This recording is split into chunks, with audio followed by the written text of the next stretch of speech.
Hola, ¿qué tal? ¿Cómo están? Bonita mañana para todos ustedes. Bienvenidos a Palabra Cierta. Qué emoción nuevamente poder recibirlos en este espacio lleno de educación, de cápsulas que nos permiten avanzar en la vida y sobre todo ese contenido que nos permite cuestionarnos tantas cosas en la vida, porque para mí la vida se basa en decisiones y las decisiones justamente vienen del conocimiento, de la experiencia y es parte de lo que queremos aportarles todos los días acá en Palabra Cierta.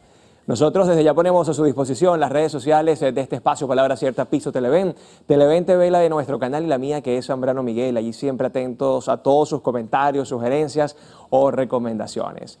También los quiero invitar a disfrutar de nuestra nueva opción de streaming, Televen Max. Entra en televenmax.com.ve, descargue y disfruta de hasta 100 canales, sin cableado, sin instalaciones y sin decodificador. Televen Max, aquí nos vemos.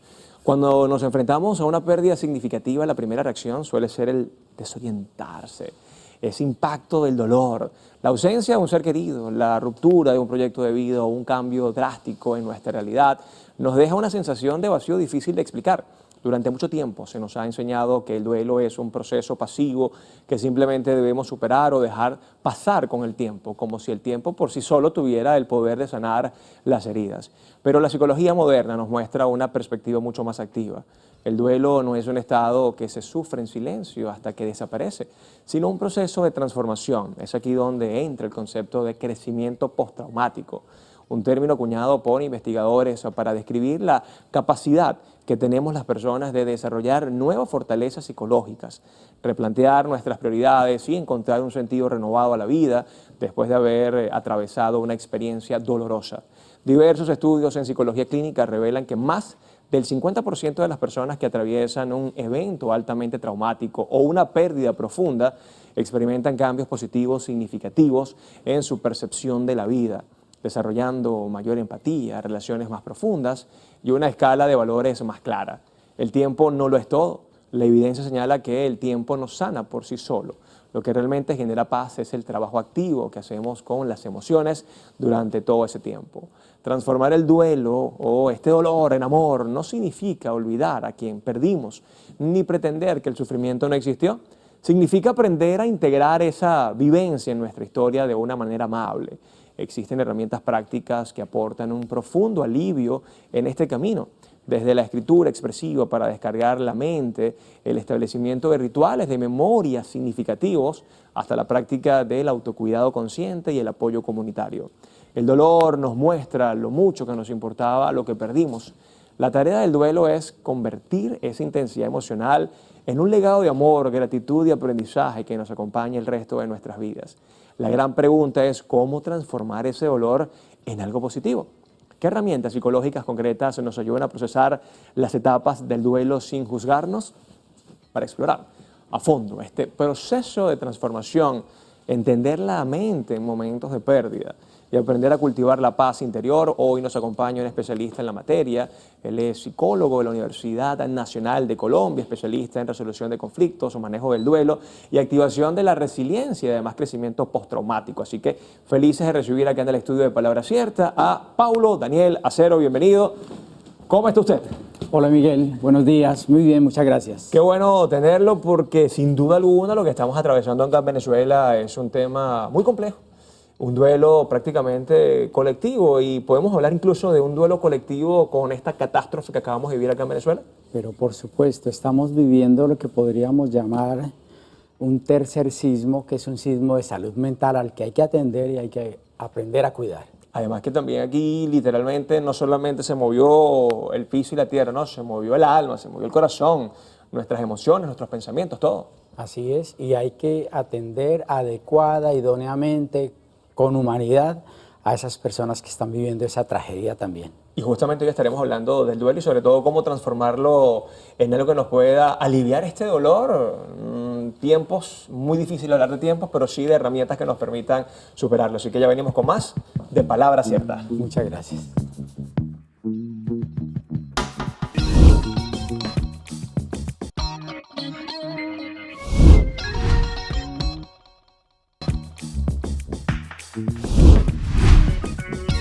seguimos con más de Palabra Cierta, ya listos para conversar sobre el duelo con nuestro gran invitado de hoy. Él es Paulo Daniel Acero. Bienvenido nuevamente, además que viene directamente desde Bogotá, Colombia. Qué placer. Así es, muchas gracias por la invitación y nosotros encantados de poder acompañarles en esta reflexión, en este espacio de aprendizaje para este momento tan difícil pero tan oportuno. Un gustazo, además que sé que vienen por una labor humanitaria, a apoyar de manera psicológica a los afectados del doble terremoto en La Guaira. Para comenzar con eso, ¿qué tal la experiencia con esta tragedia que todavía seguimos viviendo en Venezuela? Pues para nosotros, para el Ministerio Roca, para Roca Foundation ha sido pues un principio ayudar. Creemos que uno no puede permanecer impávido, indiferente ante circunstancias que hermanos nuestros están viviendo, hermanos de Suel están viviendo esta situación, y por eso quisimos participar y desde la experiencia, pero también desde el corazón acompañar y brindar una palabra de esperanza, que es lo que estamos haciendo en todos los lugares a donde podemos ir y a donde nos han abierto amablemente las puertas. Como lo decíamos al comienzo, estamos viviendo un duelo colectivo, ¿no? No solamente es la persona que perdió un familiar, la persona que perdió su vivienda, que es otro tipo de duelo, su mascota, también es la persona que está conectada en las redes sociales y por esa empatía o esa hiperempatía se conecta con lo que viven madres que perdieron sus hijos, hijos que perdieron a sus madres, esposos que perdieron a sus parejas. ¿Cómo entender o cómo incluso darle sentido a este duelo colectivo que estamos viviendo? Porque sin duda alguna todos estamos todavía trastocados por este doble sismo.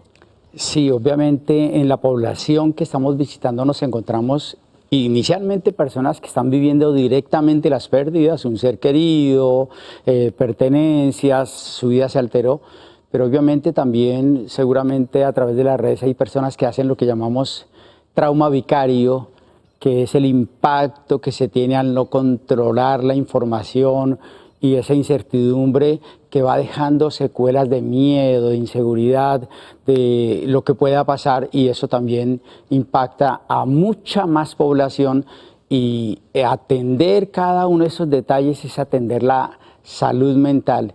Siempre tenemos que recordar, dice la Organización Mundial de la Salud, que no hay salud si no hay salud mental, y nosotros desde Colombia quisimos participar en dejar una semilla para aportar a la salud mental, tanto de las personas que están viviendo este impacto directamente, que las estamos visitando en los campamentos, pero también quisiéramos a través de espacios como estos dejar el mensaje que hay que cuidar la salud mental de todos, aunque no hayan vivido directamente el impacto. Sin duda alguna.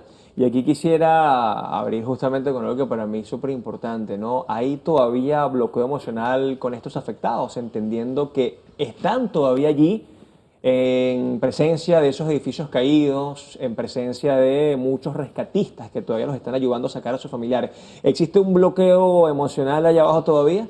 Sí, lo que sucede es que ante la pérdida, el ser humano bien diseñado tiene dos tipos de reacciones. Una reacción que se desata inmensamente, algo tenemos que hacer, huimos, hacemos algo, y esa reacción es muy humana, pero muy en automático.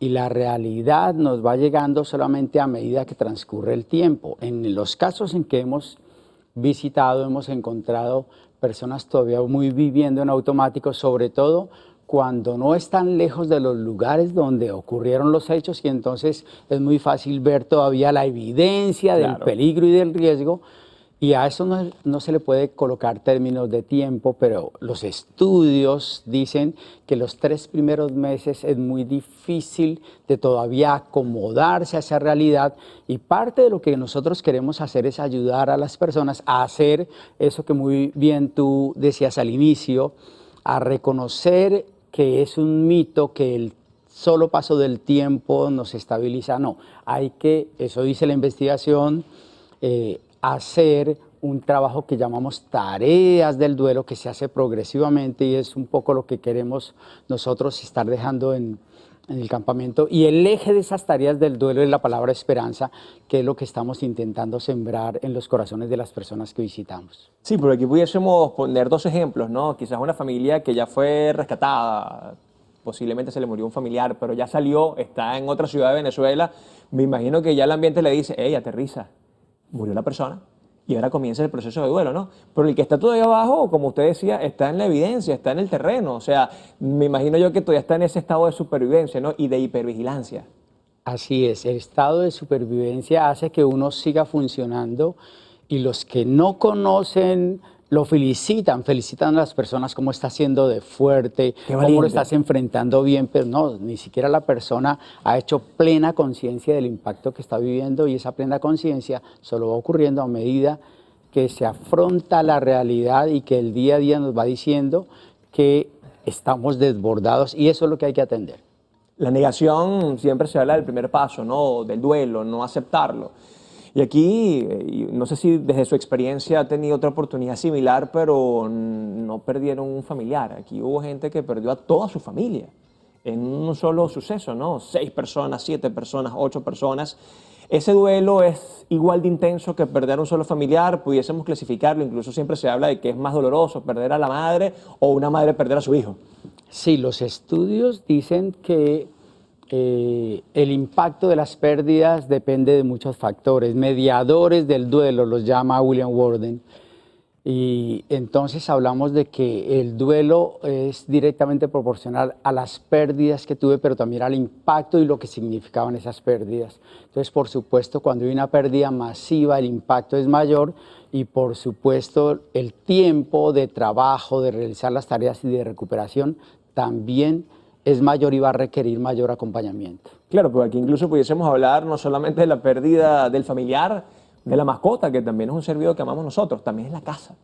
Que por cierto, había ahí una diatriba en redes sociales, bueno, pero es que lo material se recupera. Desde la psicología, ese duelo material puede ser tan fuerte como un duelo de un ser humano. Claro que sí, y tenemos claro que lo material se recupera, pero fíjate que no se recupera inmediatamente, entonces todos los días, por lo menos en los campamentos que nosotros estamos visitando, la gente tiene la conciencia de que no está en el lugar donde debería estar. Entonces la realidad le está recordando continuamente que no tiene el control de las cosas, que no está en un espacio conocido, tranquilo, íntimo para él. Todos los días hay detalles que le recuerdan que perdió. Y entonces esa acomodación va a durar tanto como duren las personas en reconstruir, en resignificar, en replantear su vida. También se pudiese hablar aquí de una pérdida de identidad, cuando las personas, más allá del duelo por un ser querido, perdieron sus casas. Ahí también allí un duelo por esa pérdida de lo que fuimos, de los recuerdos, me lo respondo en la próxima parte, ¿vale? Ya venimos con más de Palabra Cierta, hoy hablando del duelo.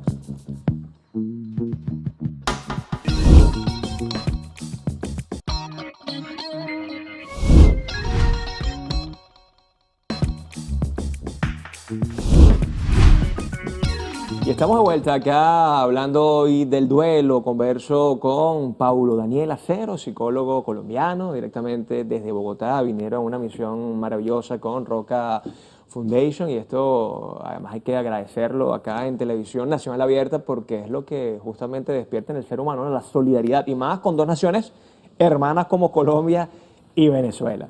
Le preguntaba acerca de la identidad, ¿no? Aquí mucha gente, más allá de perder un ser querido, perdió su casa y la casa tiene que ver con recuerdos, con infancia, se crea la identidad allí. ¿También eso es parte del duelo?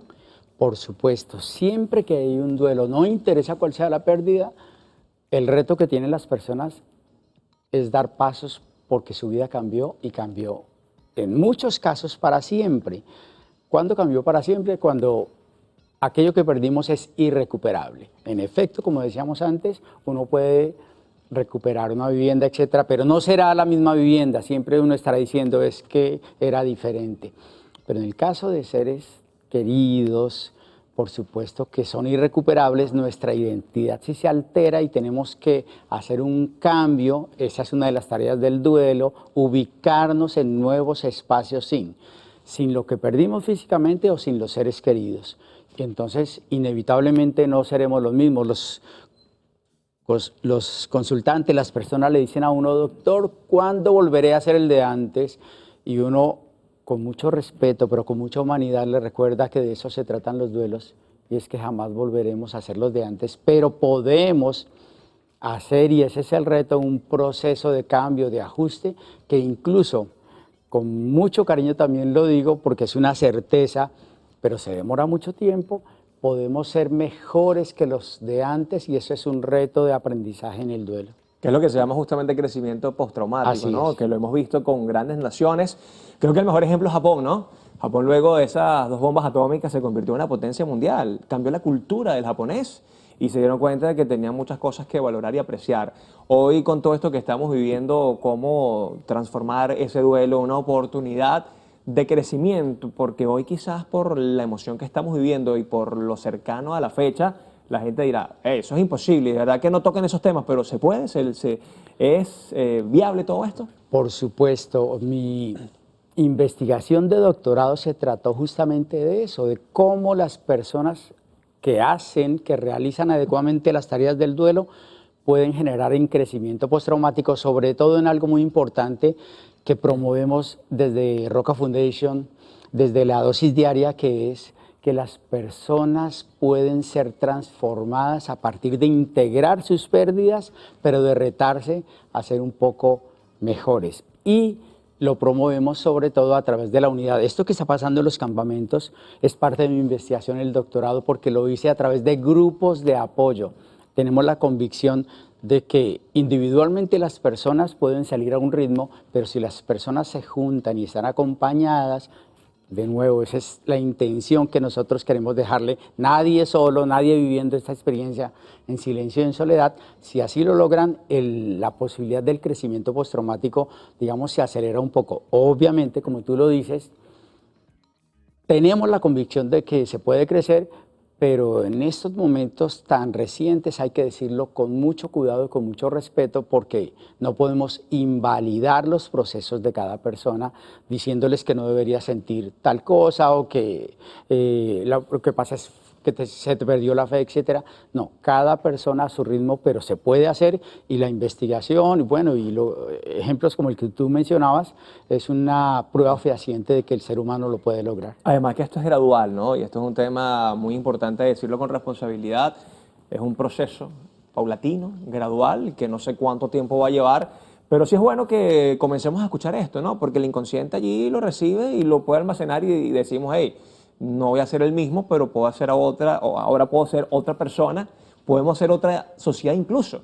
Y aquí me gustaría lo colectivo, doctor, y que nos hable un poco de cómo pudiésemos crecer luego de este terremoto en lo colectivo. ¿Cambia la cultura? ¿Cambian los valores posiblemente? ¿La percepción de la vida que tenemos? Por supuesto. Y se puede crecer cuando reiteramos, entendemos que este es un proceso que nos reta como seres humanos, nos reta como sociedad a juntarnos y a apoyarnos los unos a los otros. Nadie sale solo, ninguna sociedad puede seguir siendo la misma. De hecho, el término pérdida ahí es como discutible. Sí perdiste, pero perdiste si no sacas una lección aprendida como persona, como familia, como sociedad acerca de esto.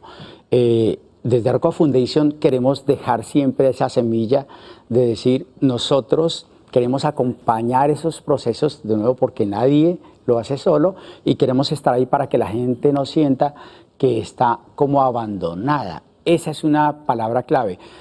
Así como hablamos de crecimiento postraumático, hablamos de resiliencia y para que se produzca la resiliencia debe haber un tutor de resiliencia y nosotros tenemos esa experiencia en el ejercicio que hacemos en acompañar personas de que haya tutores que les muestren que es posible.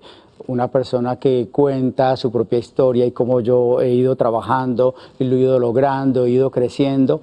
Ese es el movimiento que hacemos desde fundaciones como la nuestra. ¿Qué tan importante es la fe en todo esto? Hace poco leía lo que me encantó. Decía que la fe es el ancla y la resiliencia son los remos para avanzar. Si hay una relación estrecha entre tener fe y esperanza y ser resiliente. Por supuesto. ¿Por qué yo hice mi investigación de doctorado sobre crecimiento postraumático? Justamente porque el crecimiento postraumático es una visión desde la ciencia que ha mostrado que uno de los ingredientes para hacer ese crecimiento es justamente la espiritualidad, volverse a la espiritualidad, porque la espiritualidad nos conecta con lo trascendente. Y esa palabra trascendencia es muy diciente. Trascender es ir más allá. Hoy estamos aquí, pero podemos trascender. Y la espiritualidad es un ancla para ser trascendentes, para no quedarnos en lo que nos pasó. Claro, hay otros elementos que generan crecimiento postraumático, como por ejemplo que la persona logre una convicción de capacidad, no de víctima, no de quedarse inerme, sino que ella puede dar pequeños pasos que lo llevan a trascender. Pero también otros elementos como los que estamos diciendo, el elemento de que frente a toda pérdida yo tengo que aprender. No es fácil a poner en discusión todo lo que para mí antes era inamovible. Voy a ponerlo en estos términos. Antes de la tragedia, una era nuestra fe. Era muy fácil creer en un Dios antes de la tragedia. Yo siempre les digo a mis consultantes que esa fe que uno tiene antes de la tragedia es como una fe infantil. Sí. Creemos porque otros nos han dicho. Pero no, con la tragedia nosotros tenemos que hacer el propio examen para crecer y entonces ya no creemos. Así lo dice cierta parte de la Escritura, no creo por lo que otros me dijeron, es que a mí mismo me está sucediendo, eso se puede lograr y eso es lo que queremos transmitir desde el Ministerio Roca, desde Roca Foundation. Claro, porque la prueba pone otros ingredientes sobre la mesa, ¿no? El creer porque alguien me lo dijo es muy distinto al pasar por ese desierto y decir, ay, ahora cómo yo aguanto y cómo yo cambio mi forma de pensar. Yo de verdad que estoy feliz de esta buena conversación porque personas como usted le suma muchísimo a lo que hoy estamos viviendo y entiendo que por más dolor que exista y por más duelos que estemos nosotros hoy viviendo, tenemos la oportunidad, sin duda alguna, doctor Paulo, de avanzar como sociedad y de aprender algo de esto, de unirnos más y sobre todo de cambiar hasta parte de nuestra cultura, ¿no? Que aquí es donde puede haber un cambio trascendental hablando de eso. Pero claro que sí, y parte de nuestra cultura es que nuestra cultura en general es una cultura muy pesimista, es muy solitaria y es muy egoísta. Y aquí tenemos que abrirnos y abrazarnos. Aquí yo creo que el valor de nuestra presencia aquí en Venezuela es porque tal vez en algún momento fue al revés y son pueblos que nos hemos aprendido a ayudar independiente de las diferencias. Y es que, insisto, solos no salimos y por eso nuestra presencia aquí en Venezuela con ese deseo de sembrar la semilla de la esperanza es de lo que hemos ido aprendiendo en estos años. Bueno, nosotros ya para despedirnos, por aquí le solicitamos las redes sociales para que lo sigan, para que apoyen. Además que confieso aquí que me encantan las dosis diarias. Claro, y nosotros nos alegramos mucho. Algo que está sucediendo cuando visitamos muchos de los campamentos es que las personas conocen las dosis diarias y les invitamos a que las repliquen. Tenemos varias redes a través de las cuales les invitamos a ustedes a conectarse con nosotros. La primera es en Instagram, @el Ministerio Roca Oficial, @el Ministerio Roca Oficial o @la dosis diaria oficial. Pueden conectarse con nosotros también a través de YouTube con @Roca Estéreo o a través de la web con www.rocaestereo.com. Y también, si alguno de ustedes tiene acceso a TikTok, ni más faltaba, se puede conectar con nosotros a través de @WilliamArana_oficial. Bueno, muchísimas gracias, qué bendición tenerlos acá, muchísimo éxito y que Dios los siga bendiciendo en esta bonita labor. Muchas gracias, bendiciones desde Colombia. Nosotros nos despedimos por la mañana de hoy, cuídense mucho, pórtense bien, esto fue Palabra Cierta, chao, chao, Dios les bendiga.